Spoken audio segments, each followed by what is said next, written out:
between Hitler's government and a group of Zionist leaders in 1933.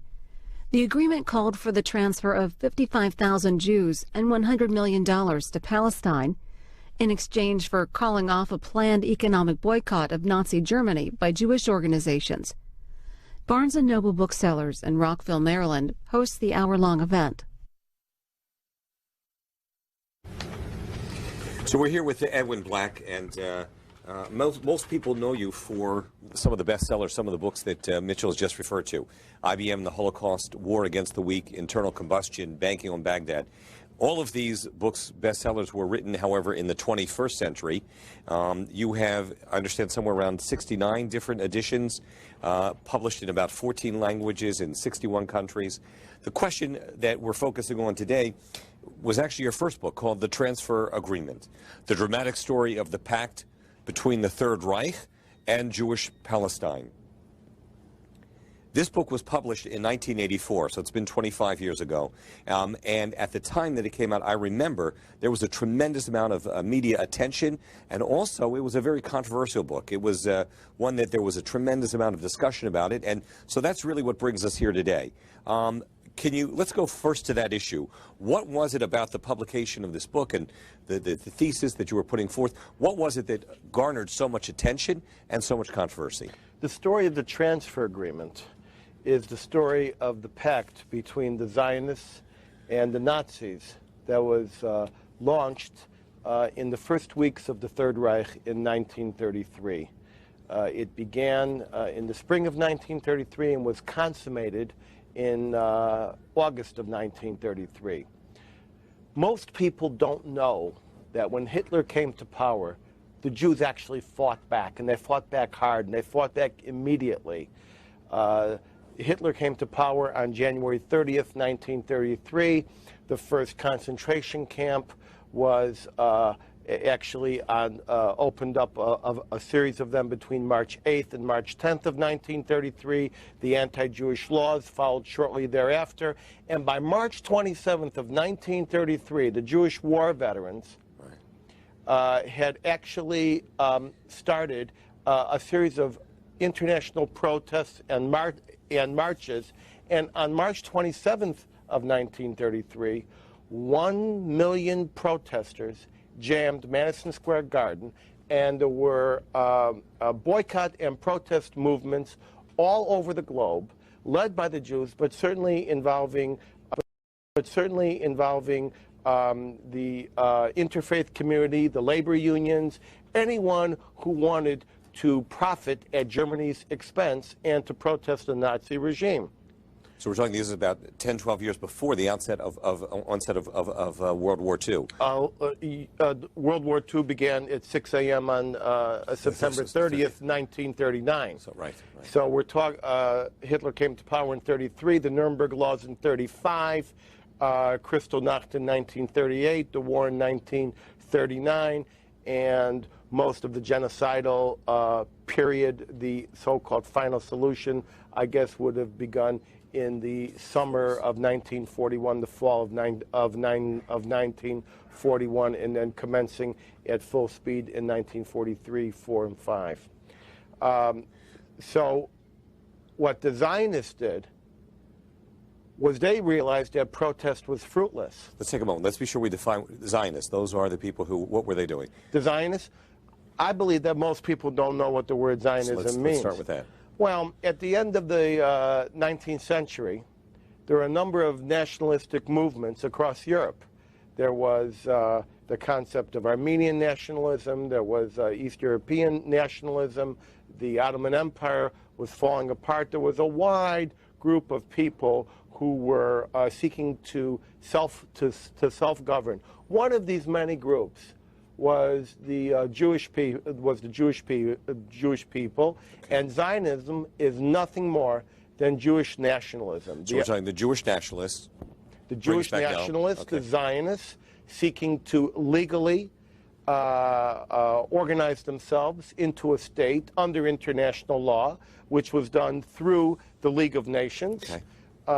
Sought to move the Jews who were persecuted, especially in Europe, into Jewish Palestine. Most people today think of Palestinians as Arabs. But the entire world in 1933 thought the word Palestinian meant Jewish nationalist, Jews, right. Zionist. The Jewish Agency for Palestine, the Palestine Post, Jewish Palestine. That's why the subtitle of the book is Jewish Palestine, because that was the body of the Jews in what became the State of Israel. It was called Jewish Palestine, and the term for the Jews, internationally recognized in ordinary parlance and officially, was Palestinian. Palestinians. So they used to refer to Jews as Palestinians. So these Zionists, who were the advocates then for a Jewish homeland, pick up our story in terms of the controversy. They saw the end before anyone saw the end. And they said the only thing that we can do to save a remnant, because they saw it coming, they knew the history of the Jews, the recent history and the distant history. They saw it coming, and they made a deal with the Reich to transfer out the Jews of Nazi Germany and other parts of Europe into Palestine. Now, how are you going to do that? That's going to be impossible, because who's running Palestine? Palestine is being run by the British. It is being run under the so-called mandate system, which means the League of Nations mandated Palestine, which was Turkish territory before that, to be a Jewish homeland. But there were rules in place. And the rules, and this is important, the rules were that Jews could not enter Palestine without $5,000 in cash or 1,000 British pounds. And this was called the so-called capitalist immigration certificate. Now, how does a Jew leave Nazi Germany, where there are currency restrictions, where no one can bring a Reichsmark out of Germany? How does that Jew get into Palestine as a so-called official refugee? The answer is the Germans concocted the idea, and the Zionists concocted it with them, that German goods would be sold. And as German goods were sold, money would be produced. A Jew in Germany, in this complex arrangement, would take his personal household possessions and assets and put them in a special bank. And that bank was called Pal Troy. Then a second bank was set up called the Anglo-Palestine Bank, and that bank was in Palestine. The money would be put into the German bank. The Nazi goods would be sold by the Zionist organization across the Middle East, and especially in Palestine. When the goods were sold, they generated revenue, which went into the Anglo-Palestine Bank. The Anglo-Palestine Bank then provided the money for the Jews to bypass the currency restriction that the British had imposed, and they would come in. In the process, the Nazis could restore their economy. The Nazis could break the boycott, because you could not transfer a Jew by selling the goods and at the same time boycott the goods. The infrastructure of Jewish Palestine was built up. Pipes, steel, breweries, homes, cars, buses, all of these things German made. And I wondered when I first went to Israel, why are there so many Mercedes-Benz running Everybody around? asked that question. We all Sure. asked that Right. question. Right. And that's where I really start. Well, is that what's got you interested in in this topic? No, what actually got me interested in is we'll actually get to that in a little bit. It was the All right, we'll come back to Martians that. in Let's Skokie. stay with what you're talking about. Then. Go ahead. So I wrote this book and explained how it happened. And in the process, 25 years ago, I was the first one to talk about the economic consequences of the Holocaust. At that time, people said, why are you talking assets? They were still trying to comprehend the enormity, the scope of the bloodshed. How many people died? How many people were gassed? How many trains were there? People were not talking about money. Now, today, that dominates the conversation as assets. I want my property back. I want my insurance back. I want all these things back. Sure. But in those days, it was all almost blasphemous. It was a few decades ahead of its time to discuss the money consequences. But I realized that the scope of the bloodshed was in many ways linked to the economic impact of the Holocaust. In addition, I was the first one to use the word Nazi and Zionist in the same sentence. Now it is today everywhere, especially by the enemies of the Jewish state. But the fact is, at that time, it was completely unexpected. And so that's why the book was extremely controversial. That's why the media jumped on it. I went on a giant tour, and even though I did my best to convey the information as best as I could, it was quite shocking. And so we have people hiring psychologists to go on television and analyze me. Did people assume you were saying there was a sense of cooperation between the Nazis and the Zionists, and that was part of what then was so disturbing? Well, they were trying to say that I was blaming the Jews. Right. For their very own fate, instead of seeing this whole elaborate scheme and in terms of in terms of a rescue. Got it. In fact, I had a problem with my own parents, who were survivors from the train to Treblinka and forest fires, who thought that I was perhaps revealing something that should not be revealed. As I said, I do remember the storm of controversy, and there were articles coming out and this and that, and yet here we are today, and it seems as if the Jewish community is now much more open to this discussion. Well, they're open to it because, of course, I've been established in the Jewish community. My credentials of fighting for Jewish causes and for justice in Holocaust matters is now well established. Back when I wrote this book originally, the American Zionist, or the Zionist Organization of America, canceled the publication of their magazine, The American Zionist, on press because they had a cover story about this topic. Today, Mort Klein of the Americans of the ZOA has read the book and endorsed it as sensitive. So, do you want to share with us then what took you into this line of research? This was your first book, right?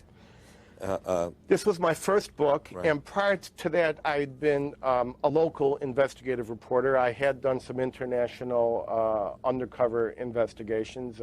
I was involved in an undercover operation on the last slave state in the middle of the Indian Ocean, and when I did that, my agent, an agent approached me from William Morris and said, "We want you to write a book for us. What are the top 5 books you'd like to write?" And I said, "Well, the one book," I gave him all sorts of ideas. I said, "The one book that is too hot to handle is the transfer agreement." What really motivated me to be involved in this was the Skokie March. Tell us about that. Yeah. Well, I think I was fundamentally naive.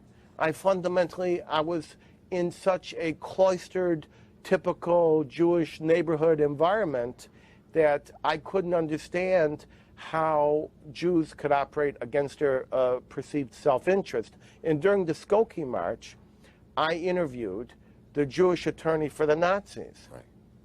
I said, how can you do this? And at that time, I was schooled by a Professor Byron Sherwin of Spertus College, who said there are many things we can't understand. And he told me there was something called the transfer agreement. I didn't believe it.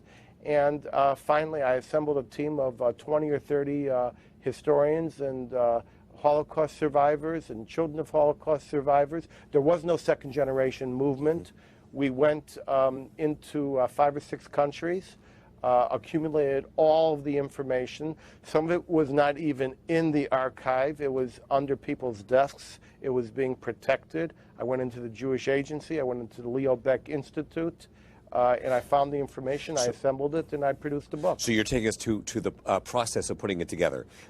It's important to stop for a moment because the elaborate way in which the scheme was structured, and then to try and uncover it, and just what you've referred to right now, at a time pre-internet, access to that kind of information must have been quite extraordinary. So maybe you could shed for our listeners a little something about the nature of the research that went into it and putting together a team to pull all this information together. There was no internet. There were no computers. The manuscript was typed. And every time I changed a footnote, they had to retype the entire manuscript. It was retyped 30 times. Wow. By the way, on an IBM Selectric. So I was using the best IBM equipment even back then. I did this in the late 70s and the early 80s. We had to assemble everything by hand. We did everything by carbon paper and by photocopy. There were very few Xerox places in Israel. It was hard to make a copy. But we assembled a team, and we had all these meetings, and we found the information. Most people didn't know what we were looking for. And at one point, I ran into an archivist in Israel who seemed to know where all the files were hidden. And I said to him, "How is it that you know so much about this?" He says, I was in the transfer agreement. Wow. And the word transfer in Hebrew is havara, which means transfer. Transfer Limited, Havara Limited, was the name of the overall company. And you must remember, this was encouraged by the Nazis, cooperated with by the Nazis, and the Nazis and the Zionists actually worked together because they had an intersecting interest. The Nazis wanted the Jews out of Germany. The Zionists wanted them into Palestine. The Nazis wanted to seize German assets, German Jewish assets. The Zionists wanted to save German Jewish assets, and the only way they could do it was by this transfer agreement. So the Nazis were willing to work with Jews on this? Is that what you're saying? That's right. But their desire was to ultimately to exterminate the Jewish people. So was this before they had gone down that path, or it was serving their greater interest? Explain that to us a little bit.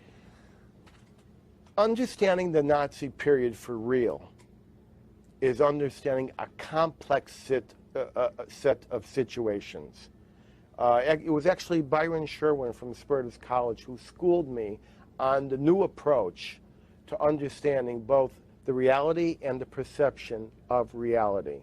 And the perception of reality often dictates the real set of facts that occur on the ground and tumbling down the road. The Nazis saw working with the Zionists as the best, most expedient way to stop the boycott and to get the Jews out of Germany. Where were they going to go? They were going to go to Palestine. Now, there's another train of thought here. The Nazis believed in something called Völkisch thought.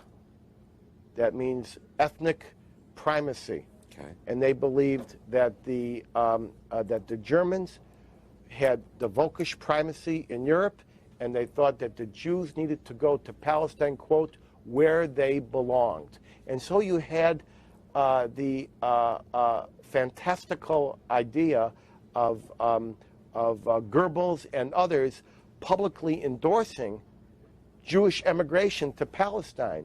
The Nazis actually struck a coin with a Jewish star on one side and a swastika on the other. While all the Jewish organizations were shut down, the Zionists were allowed to maintain their operation and were allowed to grow. But you must understand, when the Zionists published their newspaper, they had Nazi censors in the office, overlooking every line. People don't understand exactly what the nature of the invasive Nazi regime was. It is easy to say they could have fought back, and on many levels people did fight back. But what the Zionists did is they were the realists, the cold, hard realists. So let's talk about within the context of the Jewish community then, and the response, because you're bringing up some important issues here.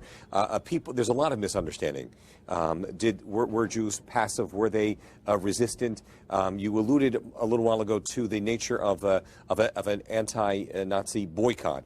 So if you could just share with us a little bit about the backlash and what the Jewish community was trying to do in response to the Hitler's early rise to power. Okay, we need to look at this as two titanic forces: the boycott to cripple the Reich and the transfer effort to save the Jews.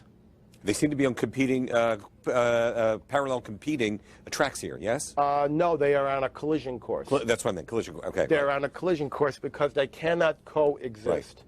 The boycott movement did what had to be done. The Jews condemned the Nazis. They had million-man marches. There was a boycott in every city. It was led by the American Jewish Congress, by Stephen Wise, a famous name in Jewish history. There were rogue boycotts, organized boycotts. And these were saying to all Americans as well as Jews, No, especially. it wasn't just Americans. It was in Czechoslovakia. It was in England. It was in France. Saying don't it was buy in Poland. goods coming out of Don't buy German goods and services. Was there opposition to that, by the way, boycott, or was there? Yes, there was opposition within the American Jewish community. It's very easy for people who look at the American Jewish community today and falsely believe it's monolithic.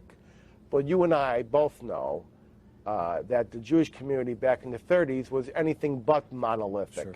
It's a very complex story.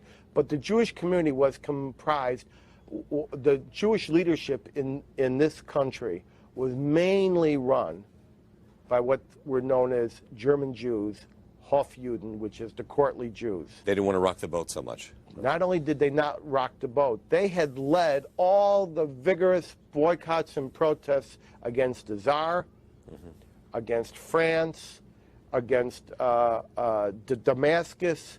They were the ones who fought back whenever Jews were persecuted. And whether or not the regime in question, the Tsar, would take retaliation or revenge upon the inhabitants was never an issue. They always had to stand up for Jewish rights. Okay. And they successfully defended Jewish rights all over the planet. In this case, the Jews who would be retaliated against were not some Russian guy called Sasha. This would now be their uncle Heinrich, their cousin, their daughter. It would hit home. So they were afraid there would be a backlash against Jews in Germany, and some were counseling, wait a minute, we should back off on this. Yes, and who am I talking about? Let's get names. American Jewish Committee. They were anti-Zionist. In those days. In those days, not now, of course. And B'nai B'rith, anti-Zionist, and also German Jewish in its major composition. And these guys wanted to work quietly, behind the scenes, petitioning government officials. They wanted nothing to do with any vigorous protest against Nazi Germany. Contrast that with the other Jewish organization, not the committees and the elite, but the democratic Jewish people. And that was the Eastern Jews, the so-called American Jewish Congress. It's really like labor and management. Sure. It was really the population against the elite, and the population said, we're going to protest this. We're going to not. And what did they have to protest? What was the weapon that the average Jew had to fight Hitler? The money in their pocket. That was it. And not to use it for Nazi goods in Germany. And not to use it for Nazi goods. Now, at the same time, when are we talking about? The height of the Depression. So, if you're going to boycott German pharmaceuticals and China and film and other goods and services for Czechoslovakian, French, American, lots of people are going to join that. Labor unions, the Czechoslovakians, Catholics who were outraged by what was being done in Germany, Protestants. This was interracial, this was non-sectarian. True, it was led by the Jews, but they were very careful to be all-inclusive and never call this a Jewish boy, a Jewish boy. Let's also keep in mind, there's also the nativist movement in America in the 1930s. That's right. The Jewish community was nowhere near as well organized or as willing to take positions as they are today, advocating on behalf of their fellow Jews, in part because of everything you've mentioned here. In some way, did this boycott feed into Jewish German Nazi notions about Jewish power? That was the power of the boycott. You never measure a boycott in nickels and dimes or pfennigs and marks. You measure a boycott in ergs of fear. Okay. How afraid are you of the boycott? And were they? Were the Germans? The Nazis believed in Jewish boycotts. The Nazis believed in an international Jewish conspiracy which controlled money and markets. Adolf Hitler personally lionized his hero. Who was his hero? Henry Ford. And what brought Henry Ford down? A Jewish boycott run by the American Jewish Committee and B'nai B'rith and the Congress against the Ford Motor Company, and this was vividly in the minds of the Nazis. So the Nazis believed in the boycott almost as much as the boycotters believed in the boycott. If anyone comes to you with statistics, they don't know what they're talking about, because it's fear, it's economic fear that ruled the economy and the relations. So how does this transfer agreement play into that backdrop of the boycott? Without the boycott, the Nazis would have seen no necessity to work with the transfer agreement. So in that way, the boycott succeeded. To kind of like succumb and go around it, so to speak. That's right. By subverting the boycott, they could do the transfer agreement. The transfer agreement succeeded because it did bring the Jews out of Germany into Palestine, created a Jewish state, and had that not occurred, no one has a doubt what would have been the fate of those Jews. Were there other areas of cooperation, by the way, between the Nazis and Palestine at that time? Yes, there were. There were undercurrents. Economic cooperation? Yes, none of this is simple. This was complex, and that's why I spent 5 years putting it all together. Jewish Palestine was half agrarian, if not mostly agrarian, at that time in 1930s. The Jews did not own much of the land, which they did buy with transfer agreement money. They did not have a big infrastructure, but they had farms. And what was the biggest product? I'm going to guess oranges, was it? Oranges was the big product of Jewish Palestine. It was the economic wherewithal. Who was the #1 customer for oranges from Jewish Palestine? Nazi Germany. So now Jewish Palestine, which was, of course, abruptly surprised on January 30th with the takeover by Adolf Hitler, Jewish Palestine is now looking at their #1 customer, Going Nazi, right? which is the Third Reich, and if those oranges are not purchased, there can be no economic vitality for for Jewish Palestine. And there was the constant threat by the Third Reich: we won't buy Jewish oranges from Palestine, we'll buy fascist oranges from Spain. Valencias. So this is one of the important undercurrents. It's easy to see this in black and white. My challenge, and the challenge of history, is to see the complex grays that establish this very murky picture. Well, let's go to some of those complex things, because obviously, just even in terms of what you touched upon so far, this was not a simple kind of a thing. It sounds like there's a lot of moving and shifting and maneuvering going on in terms of international merchandise purchase and sales. So can you share with us then, what were the dynamics of the transfer agreement? What was the essence of it? Okay, it starts out with a Jew in Germany taking his money and putting it into a blocked account. Now, Reichmarks were hard to identify. They had dozens of different types of Reichmarks and Reichmark values. But generally speaking, across all of these fictitious and real mark systems, it was about 5,000 Reichmarks would equal the amount due. The Jew would put his money into a blocked account, a Sperrkonto, and that account would be fundamentally a trustee account. And that would be run by this bank in Germany. Then they would sell goods. They would sell pipes. They would sell taxis. They would sell it in Palestine. They would sell it in Lebanon. They would sell it in Turkey. They had all different types of commercial distribution for German goods. When the money was made available, the money was deposited in a second bank. The name of that bank was the Anglo-Palestine Bank. The Anglo-Palestine Bank renamed itself after the State of Israel was established, and the name is now Bank Leumi. Same bank. Anglo-Palestine Bank would take that money, credit through an international clearinghouse, the German trust fund. The German trust fund would issue foreign currency of 1,000 British pounds. A capitalist certificate would be given to the German Jew, and that German Jew would then come across, and in many times he came across with replicas of his own home. He came across with carpets. He came across with building materials. He came across with cars. He came across with musical instruments. And suddenly there was a massive German Jewish and infrastructural and economic infusion into Jewish Palestine. So let me ask you. It's complex. Okay, leaving aside the complexity, let me just ask a simple question then. Was this then a situation whereby the Jewish community and somehow was contributing to the Nazi efforts and helping to finance what it is that they wanted to be able to do? Yeah.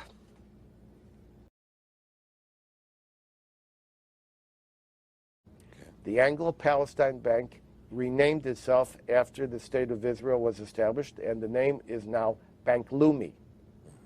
Same bank. Anglo-Palestine Bank would take that money, credit through an international clearinghouse, the German trust fund. The German trust fund would issue the foreign currency of 1,000 British pounds.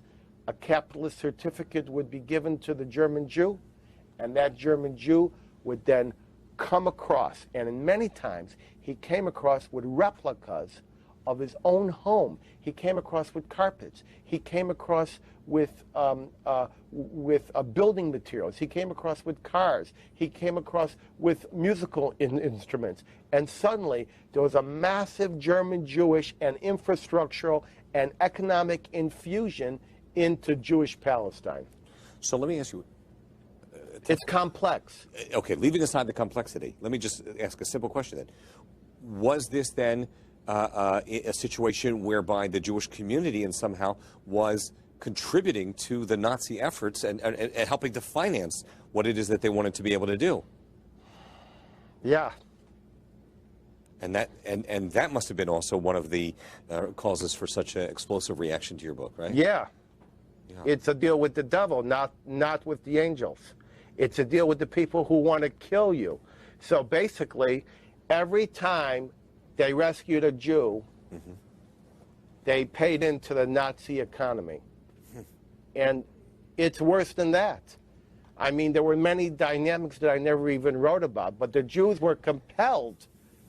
The Jews were compelled to rescue Jews in this fashion. It was a terrible choice to have to make. It was a terrible choice that was thrust upon the Jews, but you do not, upon the Zionists, but you do not blame the hostage with the gun at their forehead. Did the Zionists consult with anybody on this, or they just said, you know what, we've got to do this, and this is what we need to do? In other words, did they talk with the American Jewish Committee or Congress? I mean, I assume I know the answer. They just, went on their own. Is that right? They didn't care about the American Jewish Committee. Right. In fact, Zionism was controlled out of London until this time. And by the time the transfer agreement came to the fore, the access point for Zionist authority had transferred to Jerusalem. And so the people on the ground in Jerusalem were making decisions. And they weren't just taking anyone on a first-come, first-served basis. They were actually concomitantly building the state of Israel. And so consequently, they took the people who had a chance of surviving in Jewish Palestine, not just anyone. When we've used this term, the Zionists, that's the Zionist leaders, the Jewish nationalists, any particular leaders that we know of who were involved in advocating for this? Yes, the entire Jewish agency. We're talking David Ben-Gurion. We are talking about another gray, not black and white fabric.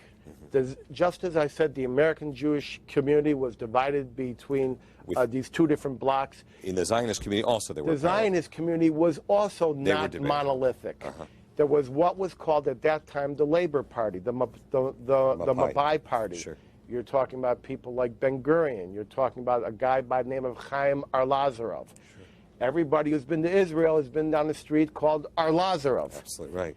And Lazarov was the chief engineer of this agreement, and he was murdered for it on the beach in Tel Aviv at the location where the Hilton now stands in Tel Aviv, Sure. right there. There was no Hilton there at that time, and he was killed presumably by the followers of the dissident Zionist faction, and that dissident Zionist faction was led by a group associated with Menachem Begin, but really associated with Jabotinsky. The revisionists. And they called themselves revisionists. And the term revisionist at that time meant we have a new idea for Zionism. And these were the fighting Zionists. These were the Zionists who said, we want to fight Hitler. We don't want to have a deal with him. And consequently, as the Jewish community was torn apart on the subsuming and subverting the boycott, the Zionist community was fighting. They had riots. They had contentious votes. They were tearing their hearts out, saying, how can we cut a deal with these Nazis? Because right now it's common to say the Nazis weren't thinking of extermination. I've gone into the record. My first use of the word, my first common use of the word extermination in Nazi literature goes back to 1933. And that's because that was the word they used in World War I to exterminate the Armenians, was extermination. So consequently, it was a word of parlance of the day, and the Zionists completely expected everything that happened because they had a complete grasp on Jewish history, on the worthlessness of Jewish life at the hands of murderers. They had seen many, many Jews die in Eastern Europe and in other parts of the world. So I want to fast forward now. We're talking about the controversy that occurred then. We're talking about the controversy about the book. On a personal level, exposing this, dealing with this, writing about this, obviously must have been a lot of, I don't know what to say, whether it was ad hominems, attacks, or whatever. What was it like when the book first came out for you in that context? Well, this was my first book. I was only, I was in my 20s when I started it. It came out in 1984. I had been the editor of a city magazine, but I'd never been exposed on the international stage. The book was published worldwide, and people were shocked, surprised, confused. There was a town hall meeting set up in Chicago to discuss this, and it was supposed to be in some little JCC social room, and by 1 o'clock so many people had made reservation. They moved it to a large synagogue, and then they moved it to a football stadium. And I had 1,100 people waiting to hear me talk about this, and it was rough. There were people who, they said that Muammar Gaddafi was financing me. I had picket lines. They said my parents were from Kuwait. Of course, they're Polish survivors. They hired psychologists to psychoanalyze me. Why am I doing this book? But ultimately, the test of time, the historical veracity, the truth of the book. Were you surprised, or did you anticipate that it may have that kind of reaction, by the way? I anticipated because that was my reaction. Okay. I hated the project. But you like the book? Well, I wrote the book. Rewrite the book. The book had to be written, and I wrote it. So it was a story you felt had to be told? Yeah, I was on a quest. So it was trial by fire for my first book. It prepared me well for IBM and the Holocaust. So were you surprised as you were doing your research with where you got, in other words, or when you started it, did you think it would reveal what you ultimately learned about the whole setup? The entire book covers the minute-by-minute developments in 3 countries, accounting for time zone shifts in Jewish Palestine, Germany, and the United States. We have diplomatic messages going back and forth, and it only covers the first 8 months of 1933. It's very, very intense. It accomplished what I wanted to do, which is to understand what had happened. And so you went into it wanting to understand. But my question is, were you surprised by the conclusion, or you kind of, as you started to get into it, see where it was I never taking you? wanted to find the conclusion that I had. Okay. But it was pretty. It was pretty wide, and it's kind of like that with a lot of my books. I never believe how far it's going to go, and I take it to the end of the factual line. I remember you're telling me about the IBM book and saying you just stood at the Holocaust Museum staring at the IBM machine there and wondering, the computer, why is that there? So I know that you just process it and think about it. What were, tell us about what would be, when it first had come out, the worst moment, your most gratifying moment as well, just to... Well, the worst moment, what was the worst moment? The worst moment was probably when I had a guy, there were people attending my one of my lectures, and he was an undertaker, and he said to my parents, "We want to bury your son's book." Wow. And the best moment was when I won the Carl Sandburg Award from the best book of the year, and I became a cause celeb in the Jewish media, and from there I developed a syndicated column in 50 Jewish newspapers, all on the strength of the transcript. The Jewish media actually, well, I didn't even know there was a Jewish media. I didn't know there were, at that time, Jewish newspapers in every city, and the Jewish newspapers plastered this all over and gave it a great deal of credence, and it gave me entree to pursue my wider mission of exposing injustice against the Jews, Holocaust factuality and verity, and to do the other things that I've done. So it really launched your career. You went on, you became a columnist in Jewish newspapers, as well as, I believe, for the Jerusalem Post and elsewhere. Yes, I was syndicated throughout the world. In fact, Louis Farrakhan granted me the first interview the first interview for a Jewish journalist because he had read the transfer agreement. Interesting. And based on that book, he actually made a statement, often quoted, the Jews have a gut of religion. The Jews made a deal with the Nazis, and I know... This is what he's referring to? Yeah, and I know because a Jewish author wrote it.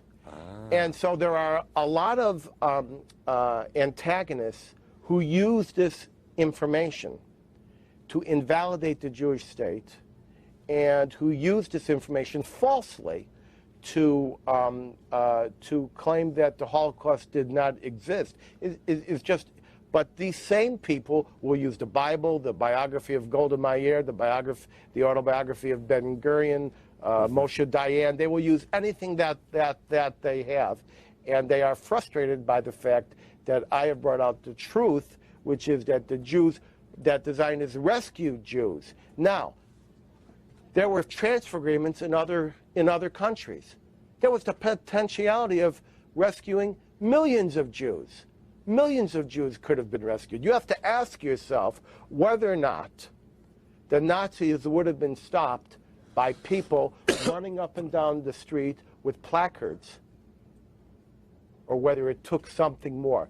The Zionists were the only realists of the time. And by the way, there was no country, there was no major corporation, there was no major organization that did not have vibrant relations, commercial and diplomatic, with the Nazis at that time. So let me ask you a question.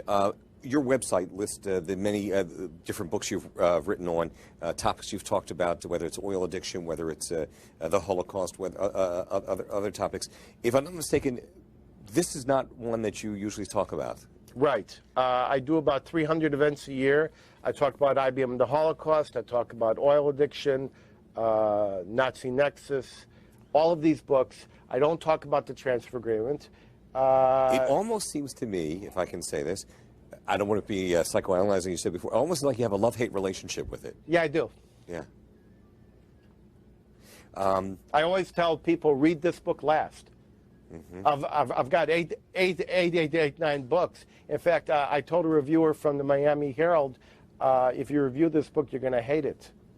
It's not a comfortable book to read. Well, it was a less comfortable book to write. But the Holocaust is not comfortable, and the truth is never comfortable.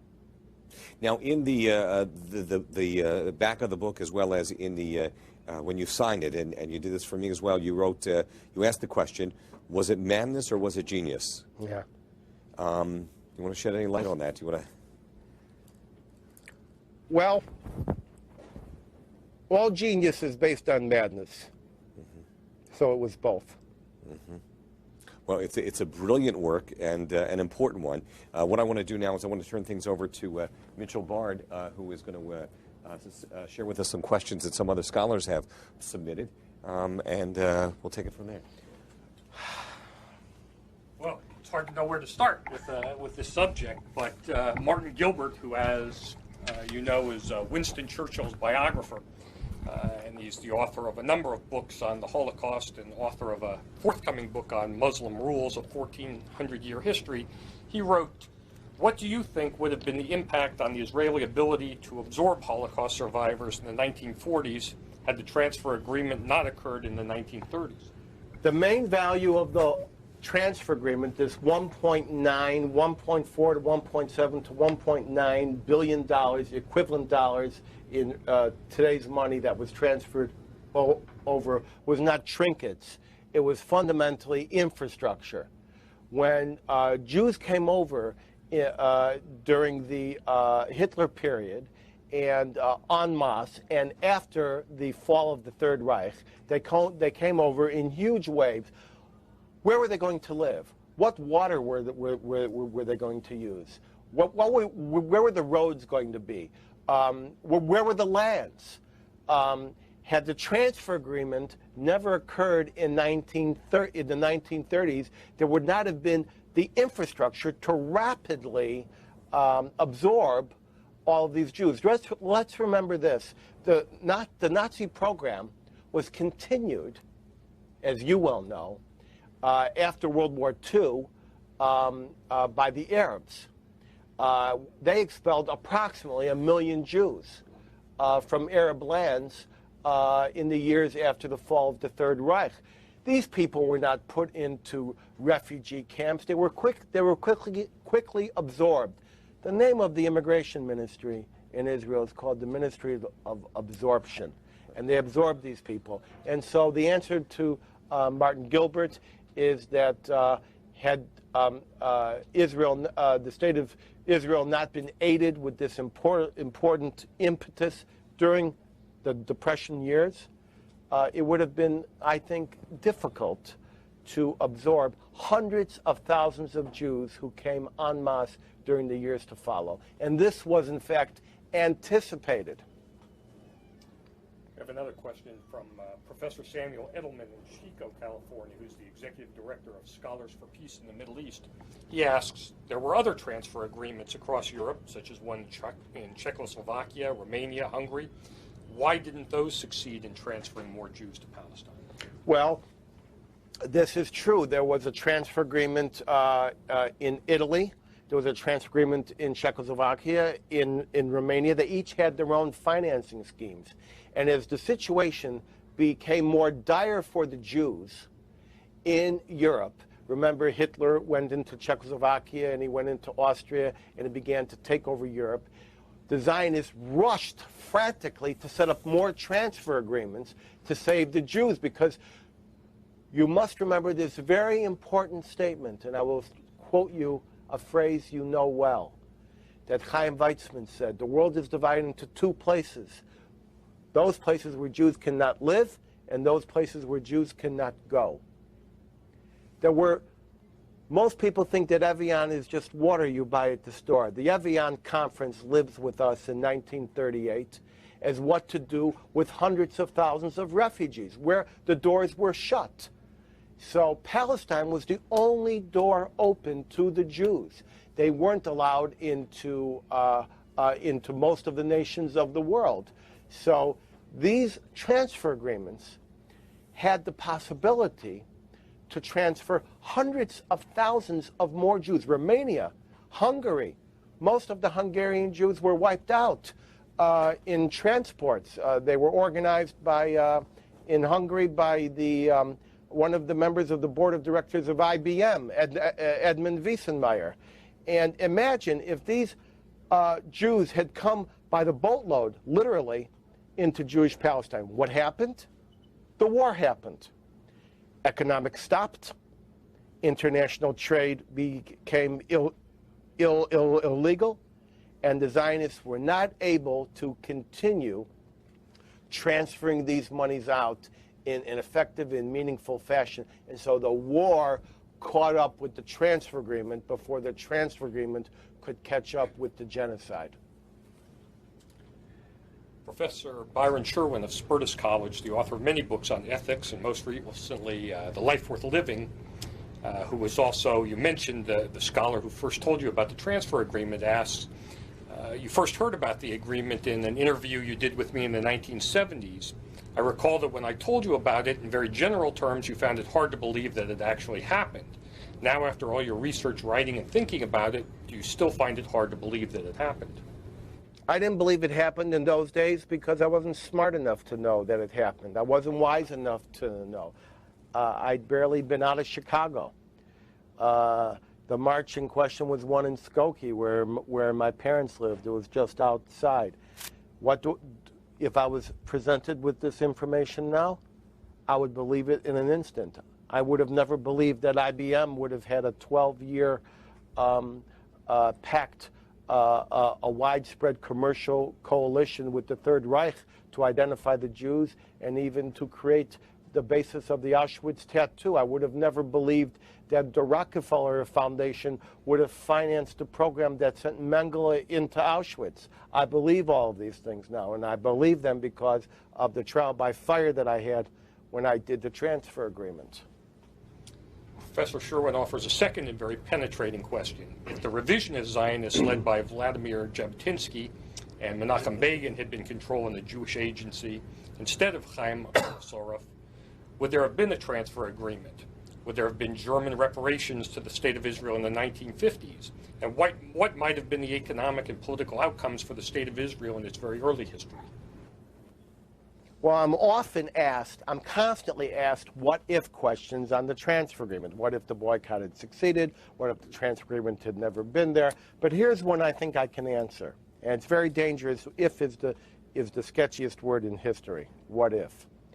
I believe if the revisionists had controlled the transfer agreement, the Jewish Agency at the time, I doubt very strongly that there would have been a transfer agreement with the Nazis. Now, it's important for me to explain here the delicate fabrics of the revisionist movement. They had actually good relations with the fascist Italian regime because they believed in a very strict organization. They believed in that, but I do not believe, based upon the immense vituperative reaction of the revisionists, that they would have ever allowed the Zionist organization and movement to cut a deal with the Nazis. They would have rather fought them, and they did fight them. And by the way, from that, you can extrapolate on your own what the economic consequences would be. Now, would there have been reparations to Israel? Those reparations were actually calculated in 1938 by Nachum Goldman. I had access to his unprocessed papers at the American Jewish Archives in 1938. And 1938, before the war broke out, years before Auschwitz was established, the Zionists were already anticipating the worst. Why? Because they were realists. Because when Hitler said we're going to destroy the Jews, they actually paid attention.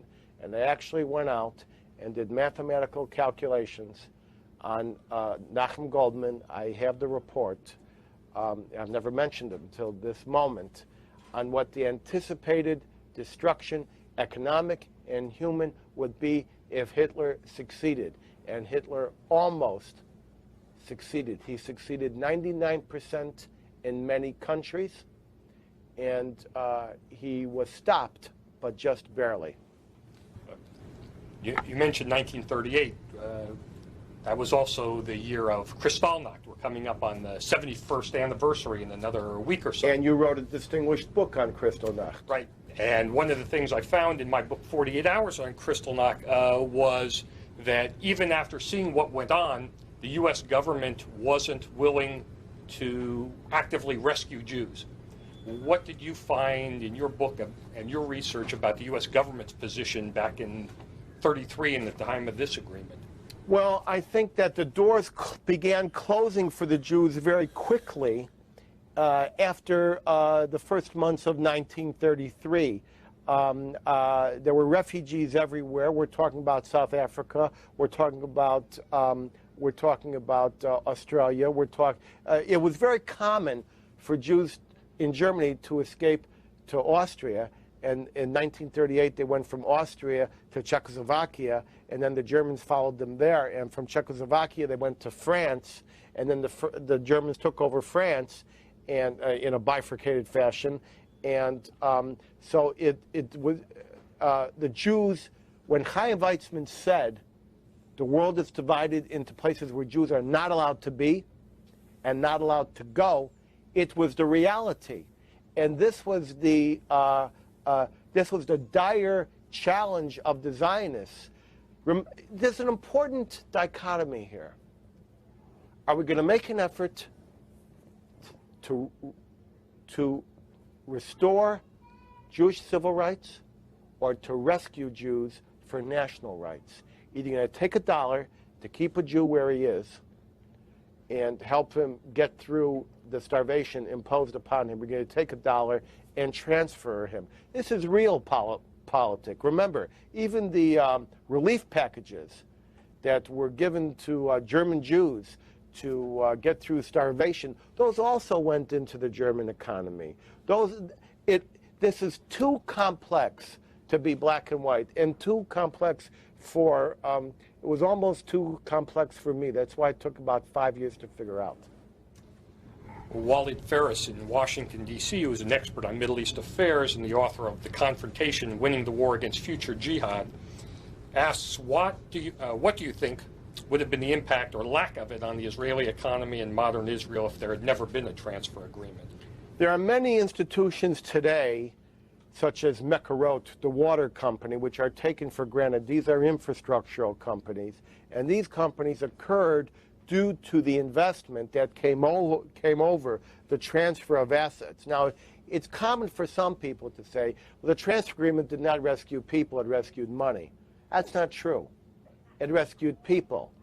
It's true that the rescue of the individuals was metered out in cadence with the purchase and distribution of Nazi goods. But the fact of the matter is, they had to buy these goods in order to rescue the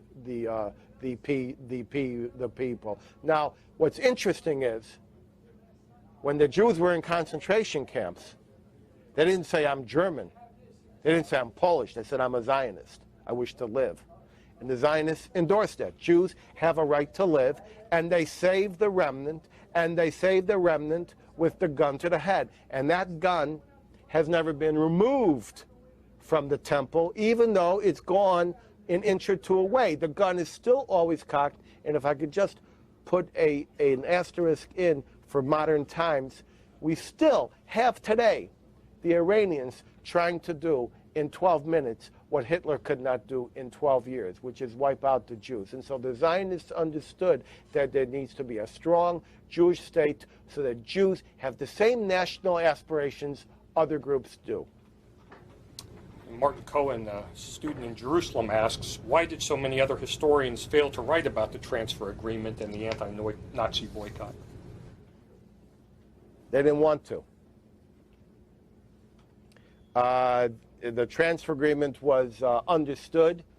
There were several treatises in German and in Hebrew academic circles. It's not like today, where somebody does a master's thesis and puts it up on the internet, and suddenly 1 million people have access to it. When I went to the Leo Baeck Institute in New York, and I looked at the user guide, the finder's aid, and I said, where are the, I said, the files are supposed to be in this folder. Where are they?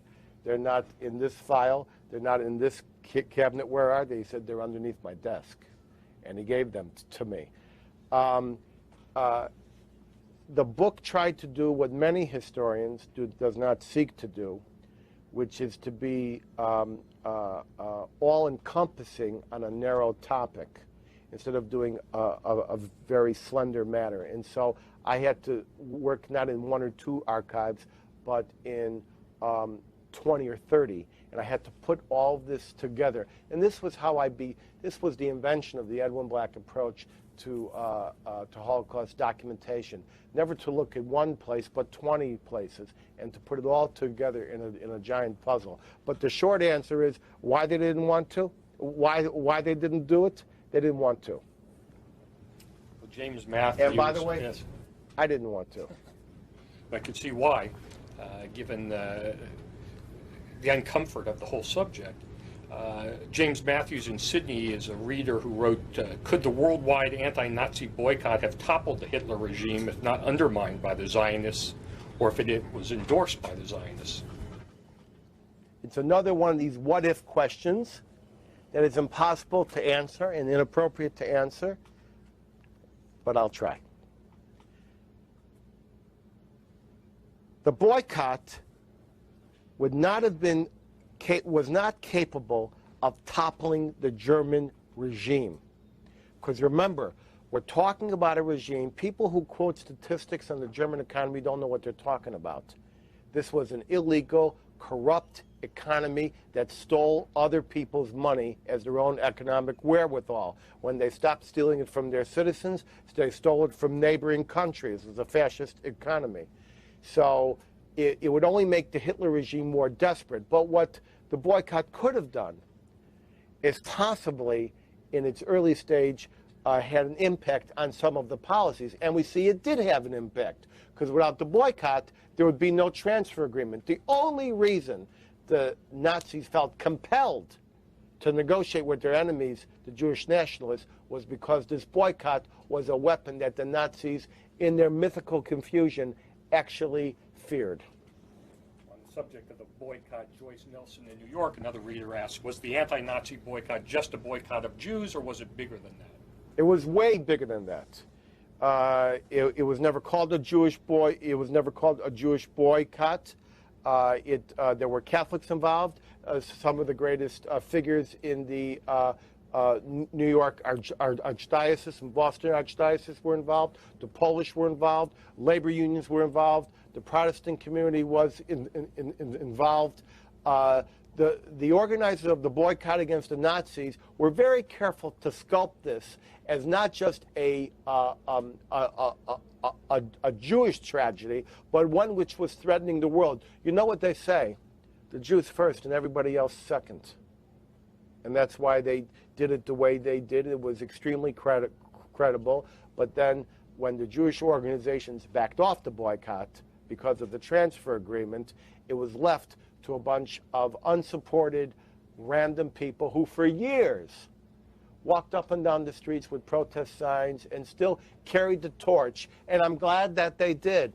Both were necessary. We needed to protest the Hitler regime, and we needed to save the Jews. I am not unhappy that both occurred. Well, Kenneth Babu in Fresno, California, a computer programmer, actually asked a related question. Granted what you're saying about the importance of the boycott, he wonders, did the Zionists cooperate too soon and for too little?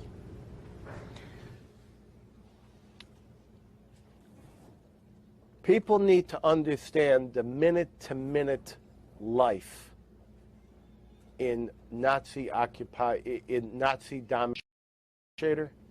He could be killed. He could be sent to a concentration camp.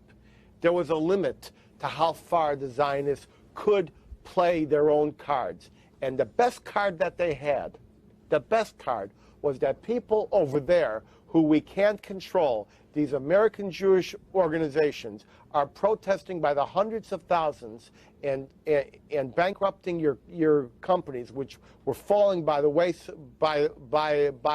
wayside, and we have the ability to circumvent that. So from the Nazis' point of view, they were dividing the Jewish community with the transfer agreement, as well as serving all these other interests that I've discovered. No, they didn't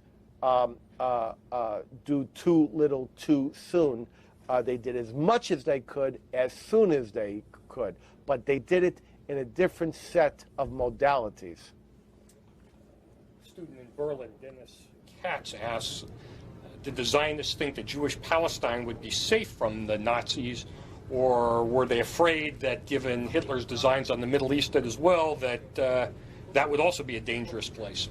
I think it was always understood by many that that Hitler thought of Palestine as a great big prison camp for the Jews. They'd be put there in Palestine, and then they could take over the Middle East. But I think the Zionists thought, let's save the Jews on Monday, and we'll figure out what happens on Friday. You know, it's always been a Jewish aspiration. We don't want to be killed before Shabbos. Yeah. Well, let's finish with a last question from Joseph Myers, a retired teacher here in Montreal. How did you work on the transfer, or how did your work on the transfer agreement affect you personally, and why is this one event in Washington your only event on this book when you speak so often on your other books? Well, it's an appropriate final question. It affected me personally in that it set me off on a circumnavigation of the world of evil. And as circumnavigating the world of evil and injustice against the Jews and other groups, the further I go, the more I end up at the same point. And I always end up where I started. So it's done that to me. As to why this is my only event, because I choose to. Well, I want to thank Rabbi Weinblatt for a stimulating discussion, and Edwin for a very important book, which even 25 years later, as you say, still covers and offers a very powerful message for us. Thank you. And thank you. Thank you. Thanks. Thank you, Mitch.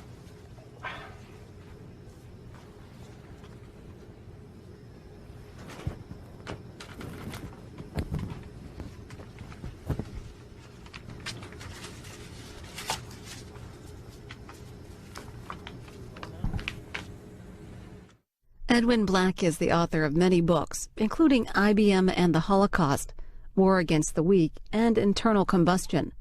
He's the editor of The Cutting Edge News. For more information, visit transferagreement.com.